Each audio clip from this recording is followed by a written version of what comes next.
প্রিয় শিক্ষার্থীরা, তোমরা সবাই কেমন আছো? আজকে আমি আলোচনা করব এই বোরের পরমাণু মডেল নিয়ে। মূলত এই পরমাণু মডেলটি সম্পর্কে আগে কিছু বলে নিই। বিজ্ঞানী রাদারফোর্ড যে পরমাণু মডেল দেন তাতে বেশ কিছু ত্রুটি বিচ্যুতি ছিল।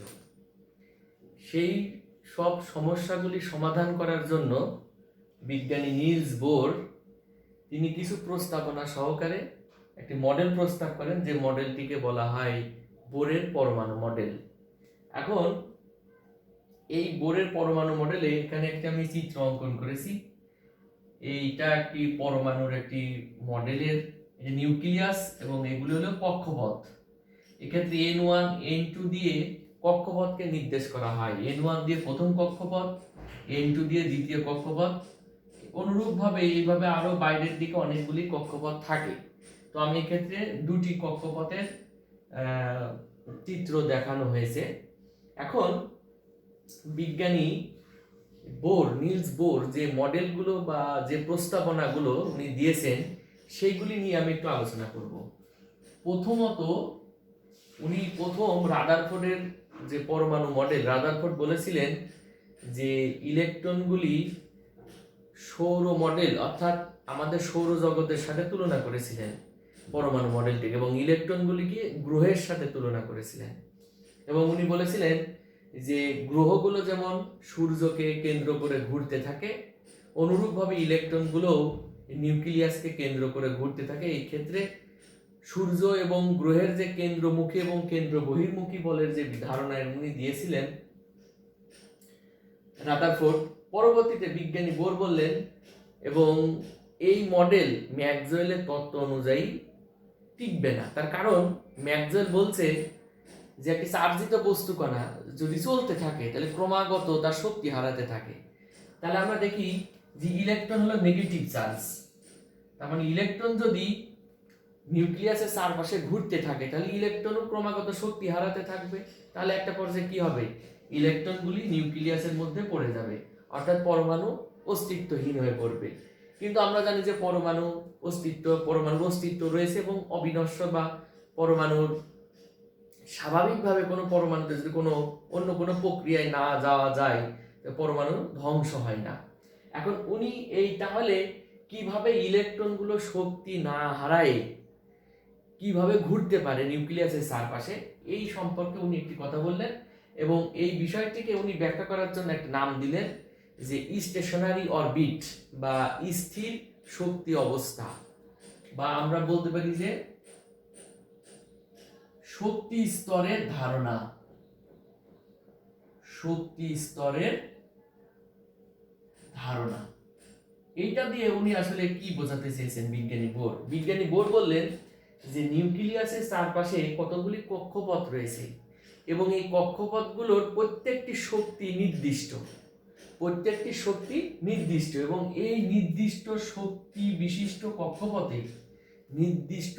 বিশিষ্ট কক্ষপথে ইলেকট্রনগুলো যখন ঘুরতে থাকে তখন কোনো শক্তি শোষণও করে না, কোনো বিকিরণও করে না। মানে N1 কক্ষপথে যে ইলেকট্রনটি থাকবে, যখন এই N1 কক্ষপথে ঘুরতে থাকবে তখন কোনো শক্তি ত্যাগও করবে না, আবার কোনো শক্তি গ্রহণও করবে না। তার মানে কি দাঁড়াচ্ছে, এই কক্ষপথের যে শক্তির মান সেটা নির্দিষ্ট বা স্থির। এই জন্য উনি এই কক্ষপথটাকে বললেন একটা শক্তি স্তর, এবং এই শক্তি স্তরটাকে নাম দিলেন উনি স্থির অবস্থার শক্তি স্তর বা স্থির শক্তি স্তর। তার মানে ইলেকট্রন আবর্তনশীল, কিন্তু এই শক্তি স্তরের যে মান, যে ভ্যালুটা, সেইটা নির্দিষ্ট। অনুরূপভাবে এই N2 কক্ষপথে যখন ইলেকট্রন ঘুরতে থাকবে তখন সেই ইলেকট্রন ঘোরার সময়ও ওই ইলেকট্রনের কোনো শক্তি শোষণও করবে না, কোনো ত্যাগও করবে না। তার মানে এর জন্য একটি মান সুনির্দিষ্ট। তার মানে আমি এটাকে যদি এখন E1 দিয়ে, এই কক্ষপথের মান E1 এবং এই কক্ষপথের মান E2 দিয়ে দিলাম, তার মানে আমরা দেখতে পাচ্ছি যে E1 E2 দুটো আলাদা মান, অর্থাৎ এদের মান, এবং E1 দিয়ে N1 এর সাথে বোঝানো হয়েছে, E2 দিয়ে N2 এর সাথে বোঝানো হয়েছে। ওকে, তাহলে শক্তি স্তরের ধারণা থেকে বিজ্ঞানী বোর যে শক্তি স্তরগুলোকে উনি বললেন এই শক্তি স্তরগুলোর নাম হলো অরবিট। তাহলে শক্তি স্তর ধারণা থেকে আমরা একটা নতুন জিনিস জানলাম অরবিট। তাহলে অরবিট কাকে বলে? আমরা যদি এখন অরবিটকে সংজ্ঞায়িত করি যে পরমাণুর নিউক্লিয়াসের, পরমাণুর অভ্যন্তরে নিউক্লিয়াসের চারপাশে যে কক্ষপথগুলি রয়েছে, ইলেকট্রন যেখানে ঘুরতে থাকে, সেই কক্ষপথগুলোকেই বলা হয় অরবিট। তার মানে শক্তি স্তরের ধারণা থেকে অরবিটের ধারণার উৎপত্তি হলো। ওকে, আর এবার উনি আরেকটা জিনিস, যে ইলেকট্রনের কৌণিক ভরবেগ, ইলেকট্রনের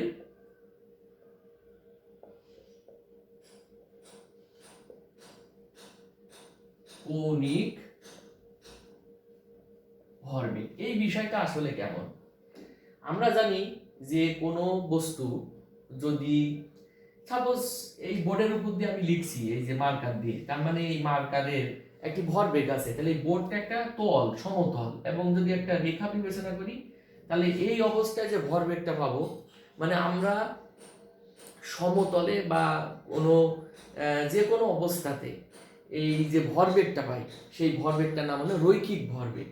কিন্তু ইলেকট্রনগুলো নিউক্লিয়াসের চারপাশে এই যে সুনির্দিষ্ট কক্ষপথে ঘুরতে থাকে এবং নিউক্লিয়াসকে একটা কেন্দ্র করে, অর্থাৎ তার সাথে একটা কোন অবস্থায় থাকে, তাহলে ওই অবস্থায় যে ভরবেগটা পাওয়া যাবে সেই ভরবেগটার নাম হবে হচ্ছে কৌণিক ভরবেগ। আমি যদি বিষয়টাকে একটু এইভাবে দেখানোর চেষ্টা করি,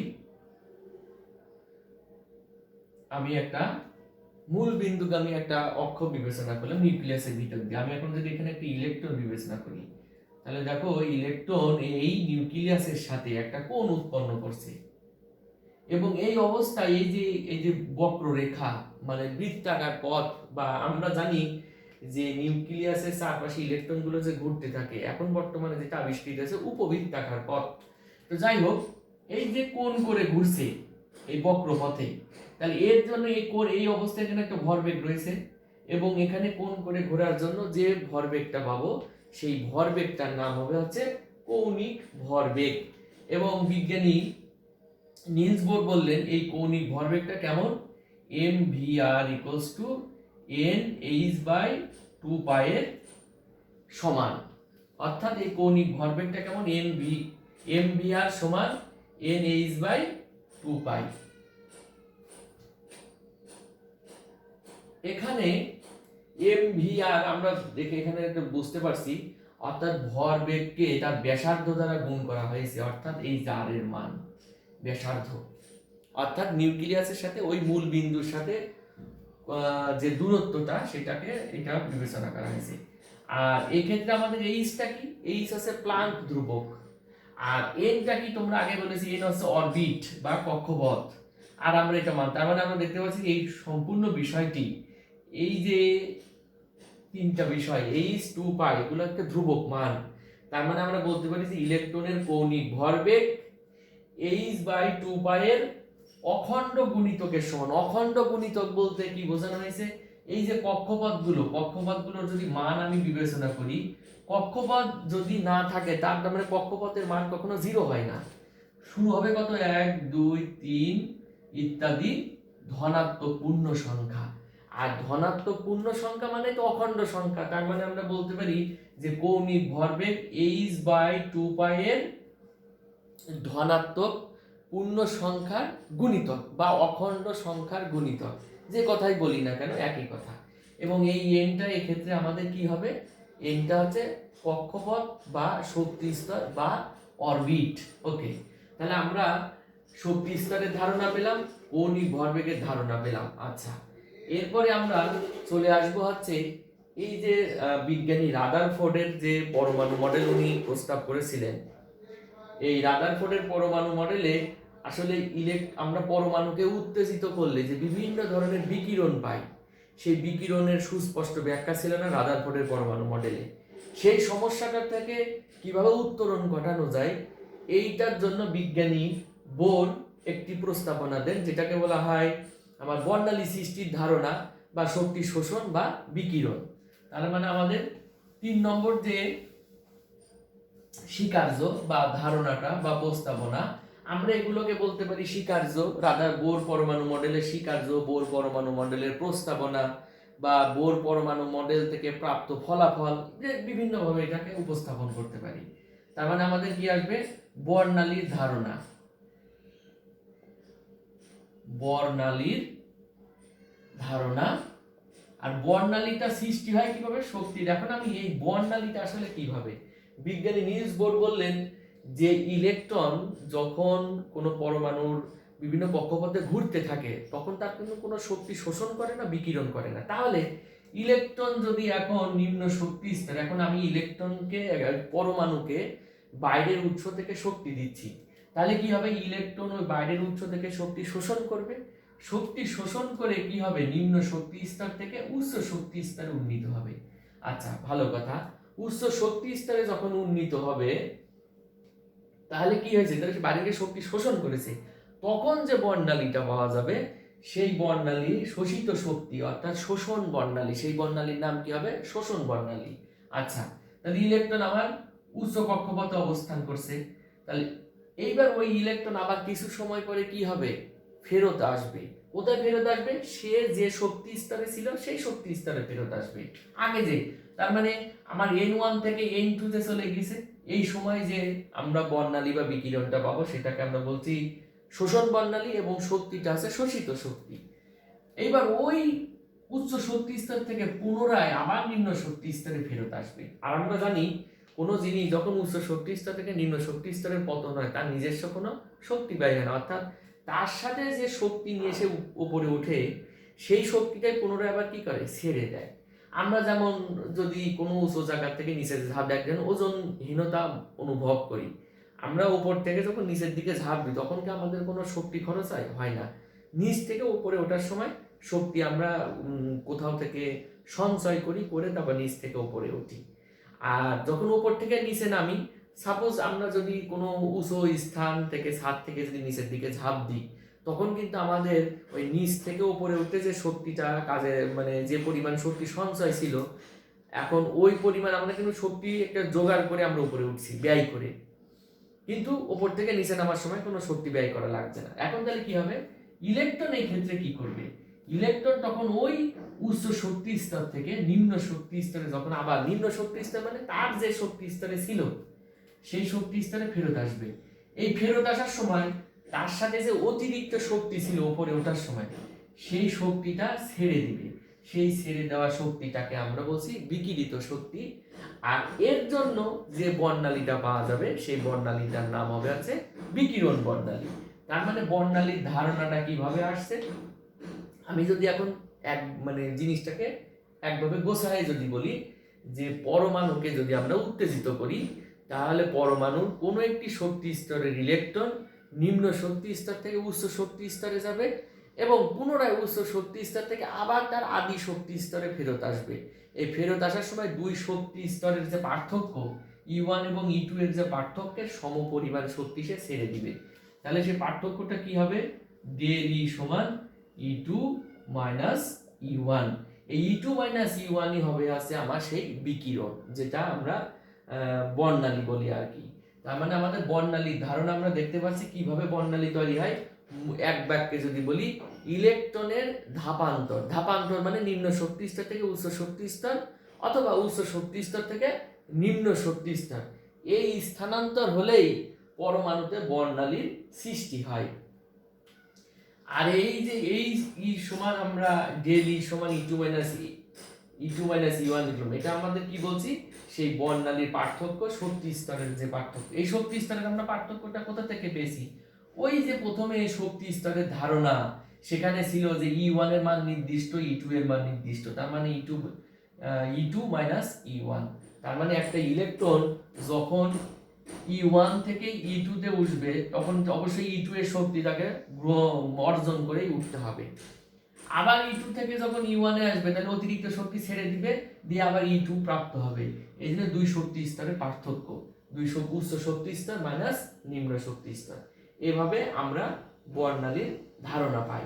তাহলে আমরা দেখতে পাচ্ছি যে বোর পরমাণু মডেল, উনি রাদারফোর্ডের পরমাণু মডেলকে সংশোধন করে ব্যাখ্যা দেওয়ার জন্য তিনটি গুরুত্বপূর্ণ বিষয়ে উপনীত হন। একটা আছে শক্তি স্তরের ধারণা, যা থেকে আমরা অরবিট কি জিনিস জানি, তারপর ইলেকট্রনের কৌণিক ভরবেগ দেখলাম এবং বর্ণালী সম্পর্কে ধারণা।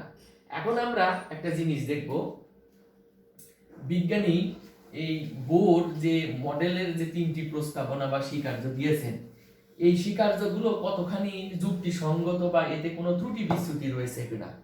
তাহলে এই ত্রুটি বিচ্যুতিগুলোকে আমরা বলি হলো সীমাবদ্ধতা, সীমাবদ্ধতা বা আমরা যেটাকে বলি লিমিটেশন অফ বোরস মডেল। আচ্ছা, এখন এই সীমাবদ্ধতাগুলি আসলে কি কি? প্রথম যে কথাটা আমরা বলি যে শক্তি স্তরের যে ধারণা। আচ্ছা, শক্তি স্তরের ধারণাটা মোটামুটি আমাদের যে বর্তমানে যে কক্ষপথের যে বিষয়গুলি সেটা ঠিক আছে। এখন ইলেকট্রনের কৌণিক ভরবেগ, কৌণিক ভরবেগের এই যে mvr ইকুয়ালস টুnh/2π, বিজ্ঞানী বোর এর কোনো সুনির্দিষ্ট ব্যাখ্যা দেয়নি যে এই বিষয়টা আসলে কি। উনি বলছে কৌণিক ভরবেগ একটা ম্যাথমেটিক্যাল হিসাব করে উনি এই সিদ্ধান্ত mvr সমানnh/2π, কিন্তু এই বিষয়টা আসলে কি? আসলে উনি ইলেকট্রনকে এই কণা হিসেবে বিবেচনা করেছেন। পরবর্তীতে লুই ডি ব্রগলি উনি তার যে একটা থিওরি উপস্থাপন করেন, সেই থিওরিতে দেখা যায় যে ইলেকট্রন শুধুমাত্র কণা না, ইলেকট্রনের তরঙ্গ ধর্ম বিদ্যমান থাকে। মূলত এই সমীকরণটা দিয়ে ইলেকট্রনের আমরা কণা ধর্মের সাথে সাথে তরঙ্গ ধর্ম ব্যাখ্যা করতে পারি। তার মানে বোর পরমাণু মডেলে যে কৌণিক ভরবেগের ধারণা দেওয়া রয়েছে, সেই ধারণার কোনো সুস্পষ্ট ব্যাখ্যা নেই। ওকে, আরেকটি বিষয়, বোর পরমাণু মডেল শুধুমাত্র একটি ইলেকট্রন বিশিষ্ট পরমাণু ক্ষেত্রে ব্যাখ্যা করেছে, কিন্তু আমরা জানি যে এক ইলেকট্রন বিশিষ্ট যদি পরমাণু, সেক্ষেত্রে হাইড্রোজেন হতে পারে কিংবা কোনো একটা আয়ন হতে পারে, যেমন হিলিয়াম প্লাস। হিলিয়ামের আমরা জানি পারমাণবিক সংখ্যা 2, তার মানে হিলিয়াম থেকে যদি একটি ইলেকট্রন বের হয় তাহলে তার এক ইলেকট্রন বিশিষ্ট একটি আয়ন। তার মানে এই ধরনের এক ইলেকট্রন বিশিষ্ট পরমাণু বা আয়নের সুনির্দিষ্ট ব্যাখ্যা এই বিজ্ঞানী বোর দিয়েছেন। কারণ ওই এক ইলেকট্রন বিশিষ্ট পরমাণুগুলো কিভাবে ধাপান্তর হচ্ছে, কিভাবে উঠছে নামছে, সেগুলো দেওয়া সম্ভব। কিন্তু পরমাণুর ভিতরে যদি প্রচুর পরিমাণে ইলেকট্রন থাকে, প্রচুর বলতে একের অধিক, 5, 7, 10, 12, আমরা জানি এখন 118টি মৌল আবিষ্কার হয়েছে, তার মানে 118টি ইলেকট্রন বিশিষ্ট পরমাণু আছে আমাদের। সেই ক্ষেত্রে আমার বর্ণালীটা কেমন হবে এই সম্পর্কে বিজ্ঞানী বোর কোনো সুস্পষ্ট ধারণা দেননি। আচ্ছা, আর একটা বিষয় আছে, বিজ্ঞানী বোর এই যে ইলেকট্রনের একবার উপরে উঠছে এবং নিচে নামছে, এর ফলে একটা বিকিরণ তৈরি হচ্ছে এবং উনি একটি মাত্র বিকিরণের কথা বলছে। কিন্তু পরবর্তীতে উচ্চ বিশ্লেষণ ক্ষমতা বিশিষ্ট যে বিকিরণ যন্ত্র দিয়ে পর্যবেক্ষণ করে দেখা গিয়েছে যে ওই একটি রেখার জায়গায় আমরা একটি মাত্র বর্ণালী, কিন্তু পরবর্তীতে আরো বিশ্লেষণ করে দেখা গেছে যে এখানে একটা রেখা আসলে অনেকগুলি সূক্ষ্ম রেখার সমন্বয়ে গঠিত। এই বিষয়টি আবিষ্কার করেন জিম্যান। উনি এই বর্ণালী রেখার উপরে চৌম্বক ক্ষেত্র প্রয়োগ করেন। উনি বর্ণালী রেখার উপরে চৌম্বক ক্ষেত্র প্রয়োগ করেন। চৌম্বক ক্ষেত্র প্রয়োগ করলে দেখা যায় যে একটি রেখা আসলে অসংখ্য এরকম সূক্ষ্ম সূক্ষ্ম রেখার সমন্বয়ে গঠিত। তার মানে বর্ণালীর উপরে চৌম্বক ক্ষেত্র প্রয়োগ করলে রেখাগুলি অসংখ্য সূক্ষ্ম রেখায় বিভাজিত হয়ে যায়। এই প্রভাবটাকে কি বলা হয়? জিম্যান প্রভাব। আর একজন সায়েন্টিস্ট তিনি তড়িৎ ক্ষেত্র প্রয়োগ করলেন। তড়িৎ ক্ষেত্র প্রয়োগ করে একই বিষয় পর্যবেক্ষণ করা গেল, দেখা গেল তড়িৎ ক্ষেত্র প্রয়োগ করলে বর্ণালী রেখা অসংখ্য সূক্ষ্ম রেখায় বিভাজিত হয়ে যাচ্ছে। এইটাকে বলা হয় হচ্ছে স্টার্ক প্রভাব। তার মানে আমরা দেখতে পাচ্ছি যে বোরের পরমাণু মডেলের আসলে বেশ অনেকগুলি সীমাবদ্ধতা রয়েছে, কিন্তু আমাদের গুরুত্বপূর্ণ সীমাবদ্ধতাগুলি কি কি? প্রথমত, এক ইলেকট্রন বিশিষ্ট পরমাণুর বিভিন্ন বৈশিষ্ট্য ব্যাখ্যা করতে পারলেও বহু ইলেকট্রন বিশিষ্ট পরমাণুর বৈশিষ্ট্য ব্যাখ্যা করতে বোর পরমাণু মডেল সক্ষম না। দ্বিতীয়ত গুরুত্বপূর্ণ আর একটি সীমাবদ্ধতা আছে, বোর পরমাণু মডেলে কৌণিক ভরবেগ সম্পর্কিত যে সমীকরণটি দেওয়া রয়েছে এর কোনো সুস্পষ্ট ব্যাখ্যা ছিল না।